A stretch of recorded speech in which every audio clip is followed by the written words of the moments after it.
Il faut comprendre que lorsqu'on met en évidence des structures, on met en évidence aussi des additions et des ajouts et des corruptions. L'un ne va pas sans l'autre.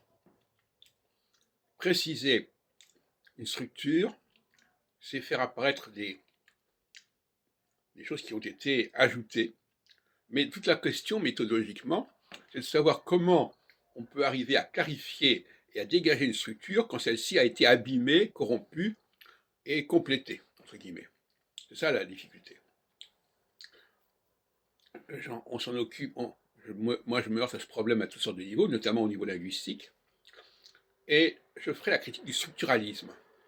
Le structuralisme essaie quelque part, une sorte de synchronie, de montrer que tout ce qu'il y a dans le structuralisme, il est finalement syncrétique. Il essaie de montrer que tout ce qui existe dans une pratique quelconque, dans un savoir quelconque, vous êtes nos savoirs, est cohérent, fait sens et complémentaire. Et c'est une approche qui est très fréquente et qui va valider toute forme d'apologie des corpus tels qu'ils existent. Moi, j'ai une approche diachronique complètement opposée, où je montre que les choses se sont transformées, qu'elles ont été modifiées, et qu'il faut revenir en arrière pour retrouver la cohérence initiale et dégager les apports successifs en les mettant en évidence.